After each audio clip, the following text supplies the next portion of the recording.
سلامونه احترامات په دې هیله چې روغ جوړ او د صحت په جامو کې پټ اوسئ. سایبر پښتو ته ښه راغلاست.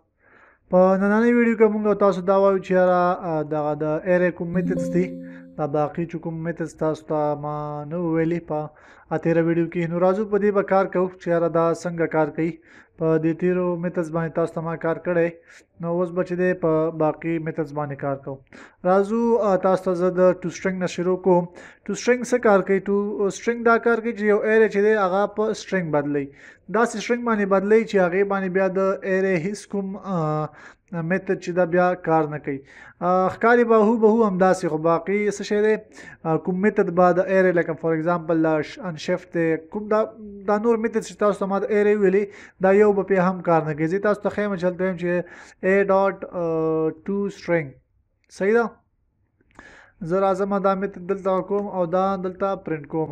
ډاکومنټ ډاټ رایټ زه ورته وایم ماته سی میتھډ پرنټ کا.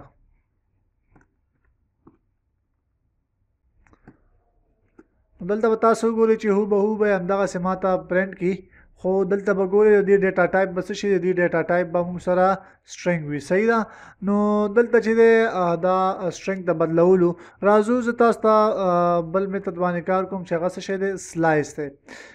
دغه سلایس او سپلایس چې دي دا ډېر مهم دي، همداسې فورېچ او میپ دا ډېر مهم میتھډز دي د ایرې او کولی شي تاسو د دې نه ډېره زیاته استفاده وکړئ. فورېچ دا مې تاسو ته مخکې هم ویلی چې یاره هغه په لوپس کې مونږ وو، نو مونږ ویلې چې دا به په ایرې کې مونږ سټډي کوو. اوس زه راځم تاسو ته څه شی په سلایس باندې کار کوم. سلایس څه کار کوي؟ سلایس دا کار کوي، دا د نامه نه هم ښکاري چې دا د یو ایرې نه یو ورکوټه سلایس یو برخه راخلي او هغه په یو نیو ایرې کې سیف کوي. پوه شوئ؟ نو راځو دلته فار ایگزامپل زه یو نوی ایرې اخلم، فار ایگزامپل بی. دلته ورته وایم چې سی معنا د سی ایرې نه ماته یو سلایس واخله او هغه څه شی دی په بی کې سیف کا. دلته به زه ورته اوس وایم چې یاره د کوم ځای نه کوم ځای پورې ماته دغه نوې ایرې جوړه کړه. تاسو ته ما په پیله کې ویلي چې یاره موږ سره دغه یو ایرې چې سیف کېږي هغه موږ سره په څه شي سیف کېږي، هغه ازه انډیکس باندې سیف کېږي صحیح ده. دې 0 انډیکس دی 1 2 3 4 5 6 7 8، نو دا 8 انډیکس دی. راځو دغه زه دا کوم چې دې باندې بیا کار نه کوي صحیح ده. نو دلته زه اوس څه شی دی زه ورته وایم چې یاره ماته د دې ځای نه واخله تر دې ځای پورې ماته دا ویلیو څه شی کړه یو بیل ایرې جوړه کړه. نو زه به ورته وایم چې 0 1 2 د 2 انډیکس څخه واخله تر کوم ځای پورې ماته د یا خان پورې، یعنی دا خان هم ورسره پرنټ کا. نو زه به ورته د دې انډیکس ورکړم چې یعنی دې ځای پورې ماته دا پرنټ کا. نو د خان انډیکس څو دی 0 1 2 3 4 5. زه به ورته وایم چې 5 پورې ماته دا په یو نیو ایرې کې پرنټ کا یا یو نیو ایرې کې ماته دا سیف کا. زه ورته راځم ډاکومنټ ډاټ رایټ او زه ورته وایم چې ماته څه شی دی بی پرنټ کا.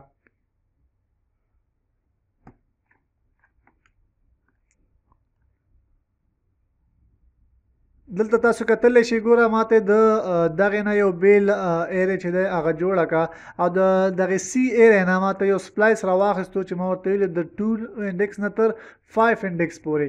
خان پکې نه دی شامل، تر 5 انډیکس پورې ماته څه شی دی یعنی دې ځای پورې ماته دغه پرنټ کا، دغه ایرې ماته جوړه کا. خو که غواړئ چې خان هم پکې پرنټ کړئ بیا به تاسو څه شی دی 6 به ورکوئ، یعنی تر قاسمه پورې، قاسم نه مخکې چې څومره هم دغه دي هغه ماته پرنټ کا. زه راځم ګوره تاسو ته اوس دلته ښکاري چې ماته خان هم ورسره راغلی. نو دا څه شی و، دا د ایرې نه یو سپلایس راخیستلو. تاسو کولی شئ دلته ورته ماینس انډیکس هم ورکوئ.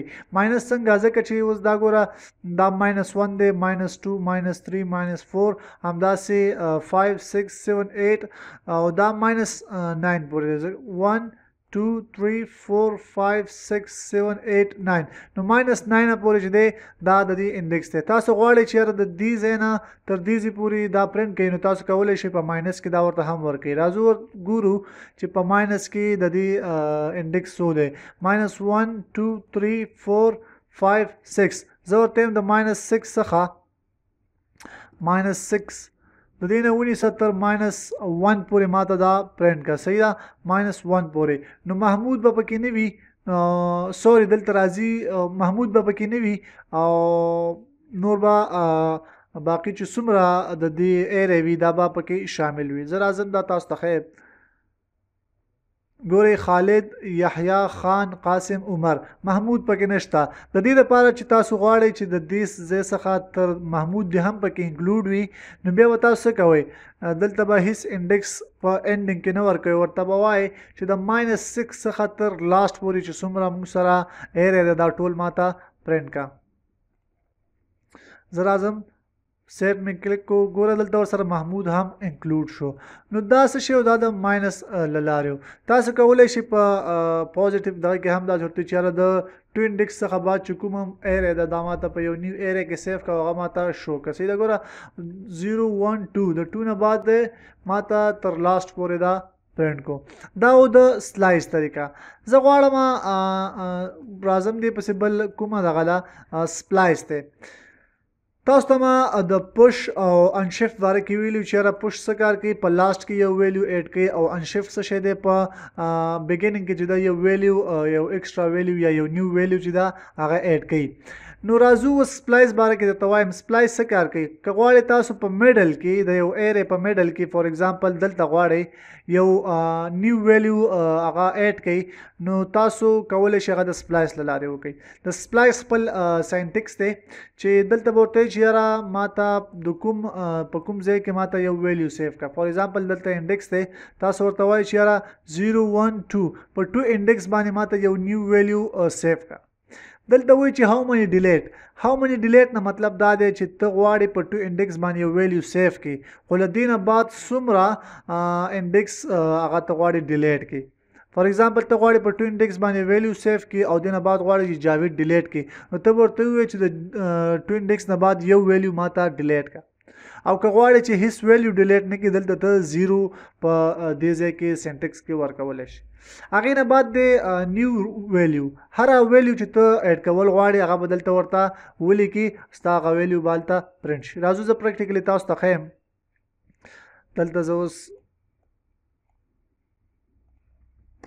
زه ورته وایم فور ایگزامپل زه دا کلیر کوم صحیح ده. زه ورته وایم چې یاره د سی یو سپلایس چې دی هغه په سی کې ماته یو نیو ویلیو ایډ کا. چېرته ایډ کا؟ زه ورته وایم چې 0 1 2 په 2 انډیکس باندې ماته یو ویلیو سیف کا. ماته هیڅ کوم ویلیو مه ډیلیټ کوه او ویلیو به څه شي زه ورته وایم چې ماته عاصم په نامه باندې یو نیو ویلیو ماته دلته ایډ کا. زه راځم دا پرنټ کوم ډاکومنټ ډاټ رایټ زه ورته وایم ماته سی پرنټ کا. صحیح ده.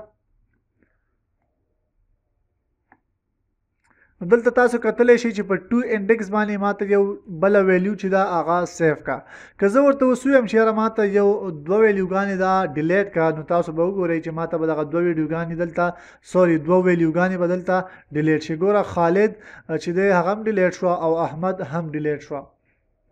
نو دغه 2 ویلیوګانې وي چې هغه ماته ډیلیټ کړي. صحیح ده. 0 1 2 3 باندې چې کومه ویلیو وګوره ماته د احمد ویلیو هم ډیلیټ کا او د خالد ویلیو هم ماته ډیلیټ کا. کو په تیر ځل کې که تاسو لیدلی وي نو 0 چې کله ما ورکو نو د احمد په نامه ویلیو هم موږ سره دلته شامله وه. ګوره د تاسو ته ښیم ګوره احمد هم موږ سره دلته شامل ده خو چې 2 ما ورکو نو احمد هم ډیلیټ کا او خالد هم ډیلیټ کا. تاسو کولی شئ په دې ځای کې هم د ماینس هغه انډیکس څخه کار واخلي. ویلی شي چې یاره ماته په -3 باندې یا -4 یا ماینس چې هر یو ویلیو ورته ښایي تاسو په هغې باندې ماته دغه ډیلیټ کوي. صحیح ده. نو دا د سپلایس او سلایس کارو. راځو زه تاسو ته اوس په فورېچ باندې کار کوم. فورېچ تاسو که لیدلی وي نو په لوپس کې مونږ دا سټډي کړی و چې یاره مونږ سره څو ډوله لوپس دي. دا ګورې مونږ سره فورین لوپ دی فورېچ لوپ دی او فار لوپ دی ډو وایل لوپ دی وایل لوپ دی. صحیح ده. دغه درې ما تاسو ته پهله نه ویلي دي دا 2 پاتې دي. دغه فورېچ به اوس زه تاسو ته په ایرې کې ووایم او فورین چې دی دا به بیا په آبجکټس کې تاسو ته زه سټډي کوم. صحیح ده. تاسو ته به زه ټیچ کوم. نو راځو په فورېچ باندې کار کوو. فورېچ څه ته کار کوي راځو تاسو ته پریکټیکل کې زه ښیم. دا زه کلیر کوم. فورېچ دې دپاره کار کوي چې کله تاسو ته د یو ایرې لینث معلوم نه وي او تاسو غواړئ د هغې هغه یو ایلیمنٹ یا یو ویلیو هغه وار بای وار یا داسې ورته ووایه سټپ بای سټپ پرنټ کوي نو دا دې دپاره استعمالیږي او یو بل یوز هم دی چې هغه مطلب تاسو غواړئ دې سره د انډیکس پرنټ کوي نو بیا د فورېچ څخه موږ استفاده کوو. راځو فورېچ باندې کار کوم. نو فورېچ د لیکلو طریقه دا ده چې که غواړئ تاسو فورېچ ولیکئ نو تاسو به ایرې ډاټ فورېچ دا به واخلئ او دې کې به یو فنکشن واخلئ. صحیح ده، فنکشن به واخلئ. په دې فنکشن کې تاسو که اوس دې ته یو ویلیو سوري یو ویریبل ورکو یا یو پارامیټر هم ورکو نو هغه به دغه ویلیو پرنټ کوي. صحیح ده، یو پارامیټر مې واخیستو زه ورته وایم چې دا ماته څه شي که ډاکومنټ ډاټ رایټ دا ماته څه شي که پرنټ کړه. زه ورته ویښیم زه ورته وایم دا ماته 1 by 1 پرنټ کړه. دا څه کار کوي؟ دلته ګوره دا ما فنکشن واخیسته دا د فورېچ لیکلو طریقه ده. تاسو به څه کوئ د فورېچ دپاره دا سټپ دی. صحیح ده، دې ځای نه واخله دې ځای پورې سټپ دی. نو که غواړئ د هر ایرې هغه ویلیوز تاسو پرنټ کوئ نو موږ هغه ایرې ډاټ فورېچ واخیستو او هغې ته یو فنکشن ورکړه. په فنکشن کې موږ دلته ورته یو پارامیټر پاس کو. دا یو پارامیټر چې کله ورته موږ پاس کوو نو هغه څه شی دی هغه به موږ ته اونلی دا ویلیوز پرنټ کوي. دلته زه راځم تاسو ته اوس دا سیف کوم او دلته تاسو ته ښیم چې یاره موږ ته دا ویلیوز پرنټ کوي که نه. ګورې دلته موږ ته دا ټولې ویلیوز 1 by 1 دا پرنټ کوي. صحیح ده، ګوره دې نه دا کمه ختمه که دا 1 انډیکس کې دا شو 2 3 4 5 6 همداسې تر 8 انډیکس پورې دی موږ ته پرنټ کوي. نو اوس که غواړئ تاسو ورسره انډیکس هم پرنټ کوئ نو تاسو کولی شئ انډیکس دپاره هم یو ویریبل واخلئ. دلته به زه آی په نامه پارامیټر پاس کم چې دا مې ورته پاس کو. زه ورته وایم چې یاره ما ته یو انډیکس هم پرنټ کوه ورسره. زه ورته وایم آی داسې وکړه چې ما ته دا پارامیټر ورسره پاس کوه. نو دلته به څه شی شي چې څومره ایلیمنټس دي کې دا به د هغې پورې دا فورېچ لوپ به دې ایره ته چلیږي او یو انډیکس به څه شی کېږي انکریمنټ کېږي او په وي کې به څه شی دی موږ ته ویلیو هغه پرنټ کوي. صحیح ده، زه راځم تاسو ته دلته دا ښیم سیف مې کړو. تاسو به اوس دا ګورئ په 0 باندې بابر سیف شو، په 1 انډیکس باندې همداسې زهرا، په 2 باندې احمد او سټپ بای سټپ هر یو انډیکس باندې چې دی دا نوي ویلیو سیف شو. زه راځم تاسو ته اوس دلته ښیم فار ایگزامپل زه ورته اوس دلته یو بل ویلیو هم ورکوم. صحیح ده، زه ورته وایم چې فیصل. صحیح ده، زه یو بل ویلیو هم ورکوم. زه ورته وایم شاکر. نو دا زه سیف کوم چې دا مې سیف که اوس ګورئ تاسو به دلته وګورئ چې موږ سره یو 2 ویلیوز نور هم اضافه شو. نو تر څو پورې چې ما سره په یو ایرې کې ایلیمنټس موجود وي فورېچ لوپ به تر هماغه اندازې پورې چلیږي.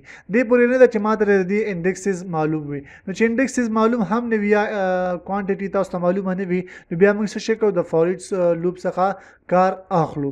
نو دا د فورېچ لوپ کار دی. راځو موږ سره بل څه شی دی موږ سره بل چې دی بل فنکشن چې دی هغه میپ فنکشن ده. میپ فنکشن څه کار کوي؟ میپ فنکشن دا کار کوي چې زه به دا ټول کلیر کړم. زه راځم دلته یو بل ویریبل اخلم. صحیح ده، یو بل ایرې مې واخیسته او زه دلته ورته وایم چې په دغه ایرې کې ما سره 2 4 5 8 او دغسې یو ویلیوز پراته دي. صحیح ده، ته غواړې دغه ویلیوز د دې څخه مطلب په یو کانسټنټ کې تاسو دا ملټیپلای کوئ نو بیا موږ څه شی کوو؟ بیا موږ د میپ فنکشن څخه کار اخلو. صحیح ده، نو تاسو که غواړئ د میپ فنکشن څخه بیا د دې دپاره چې یاره دغه ویلیوز تاسو ملټیپلای کوئ نو بیا تاسو د میپ فنکشن څخه کار اخیستی شئ. زه ورته یم چې a ډاټ میپ دغه فنکشن ده. په دې کې به بیا څه شی کوئ؟ تاسو یو بل فنکشن اخلئ. دغه فنکشن به څه شی کوئ؟ تاسو ورته کولی شئ. زه ورته یم د ټیسټ په نامه باندې یو فنکشن ده. زه د ټیسټ په نامه یو فنکشن ورته وایم. زه راځم دا فنکشن دلته ډیکلیر کوم. صحیح ده، دلته راځم دې ته ډیکلیریشن ورکوم. زه ورته یم چې ما ته څه شی کا، ما ته دلته ورته یو پارامیټر پاس کوم. فار ایگزامپل زه ورته دا اذان ته به ویټ وکړو. اذان ختم شو. دلته زه راځم زه ورته وایم چې را دا x ملټیپلای که د 10 سره صحیح ده. زه راځم دا مې څه شی کو دا فنکشن مې ډیکلیئر کا. دې نه مطلب څه شی دی؟ مطلب دې دا دی چې دغه هر ویلیو به څه شی کېږي راځي x ته. فار ایگزامپل 2 به راشي x ته، دا به پاس شي. فار ایگزامپل 2 × 10 is equal to 20. 20 به دلته پاس شي. چې دلته پاس شو دا به راشي ټیسټ ته. ټیسټ ته چې راغله نو څه شی به شي؟ بیا به پرنټ شي. صحیح ده. زه راځم دا دلته پرنټ کوم، ورته ډاکومنټ ډاټ رایټ او څه شی وکړه دا ماته پرنټ کا. صحیح ده. اے فنکشن ماته پرنټ کا.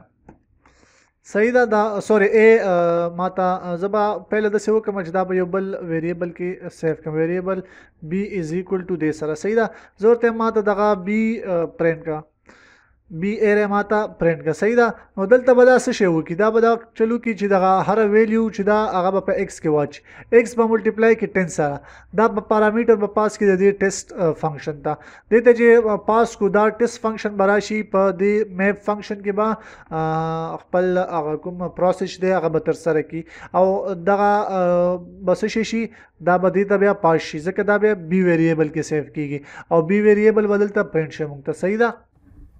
زه راځم دا سیف کو.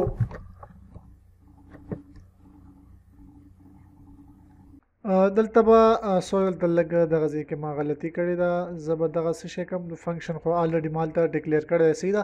دلته به دا ټیسټ فنکشن ما پاس کا. صحیح ده. د میپ فنکشن ته. صحیح ده. زه راځم دا سیف کو. نو دلته به تاسو وګورئ ګوره چې هر ویلیو چې دا هغه په 10 کې ملټیپلای شو، همداسې 20 40 50 80. نو دا د میپ فنکشن کارو چې غواړئ که تاسو ډیویژن په هم کولی شئ، تاسو په ملټیپلیکیشن چې هر اپریشن تاسو چلول غواړئ تاسو په دې میپ فنکشن باندې په یو ایره باندې تاسو چلولی شئ. دا د میپ فنکشن کارو او د دې نورو فنکشنز هم کارو. امید ده چې د ایره میتھډز نه تاسو ډیر څه زده کړي وي او ایره میتھډز مو زده کړي وي او پوره پوه شوي وي. په دې ویډیو کې مونږ په ایره میتھډز باندې کار وکړو. په روانه ویډیو کې به مونږ په نور میتھډز باندې کار کوو چې هغه سټرینګ میتھډز دي، همداسې نمبر میتھډز دي، ډیټ میتھډز دي. امید ده چې تاسو ډیر څه زده کړي. اوس وخت لپاره ښه وخت درته غواړم. الله پامان.